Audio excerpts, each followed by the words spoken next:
اعوذ باللہ من الشیطان اللعین الرجیم بسم اللہ الرحمن الرحیم۔ السلام علیکم یا علی مدد۔ مومنین و مومنات کی خدمت میں آج ایک بے انتہا مجرب اور جلالی ترین وظیفہ عمل شہزادی کونین بی بی فاطمہ الزہرا سلام اللہ علیہا کی بارگاہ سے لے کر آئے ہیں۔ شہزادی کونین کے اس مجرب اور جلالی ترین وظیفہ عمل کو مومنین نے خصوصی طور پر اتوار والے دن، سنڈے والے دن مغرب اور عشاء کی نماز کے درمیان میں پڑھنا ہے۔ پیشانی کو سجدگاہ پر رکھ کر پڑھنا ہے اور خداوند متعال کو حق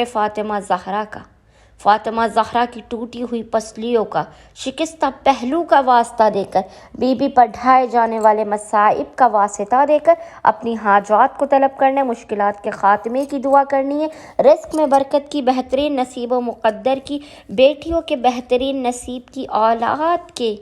نسلوں کے سنورنے کی دعا کرنی ہے۔ انشاءاللہ تعالی خداوند متعال ماں فاطمہ زہرا کے حق کے صدقے میں آپ کو بے پناہ اپنے خزانوں سے نوازے گا۔ یہ فاطمہ الزہرا سلام اللہ علیہا کا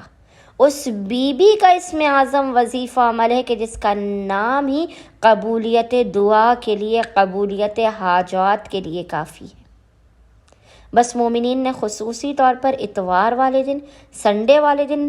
مغرب اور عشاء کی نماز کے درمیان میں اس عمل کو کرنا ہے۔ لیکن کبھی آپ بہت زیادہ پریشان حال و مصیبت زدہ ہوں، کوئی حاجت، کوئی دعا، کوئی ایسی منت یا مراد ہو جو عطا نہیں ہو رہی ہو، مومنین کسی بھی دن اور کسی بھی وقت اس وظیفے عمل کو کر کے حق فاطمہ الزہرا سلام اللہ علیہا کا واسطہ دے کر خداوند متعال کی بارگاہ میں اشک بار آنکھوں کے ساتھ اپنی حاجات کو طلب کیجیے۔ خداوند متعال آپ کی خالی جھولیوں کو بھر دے گا۔ بس مومنین نے کرنا یہ ہے کہ اتوار والے دن مغرب اور عشاء کی نماز کے درمیان میں، یعنی مغرب کی نماز پڑھ لینے کے بعد اور عشاء کی نماز پڑھنے سے پہلے، آپ نے مصلی ہی پر بیٹھ کر بنا کسی سے کلام کیے، پیشانی کو سجدگاہ پر رکھ کر محمد اور آل محمد پر اول و آخر 3 مرتبہ 3 ٹائمز درود بھیجنے کے درمیان میں اس ذکر کو 135 مرتبہ 135 ٹائمز پڑھنا ہے، اور وہ ذکر ہے یا مولا تھی، یا فاطمہ اغثنی،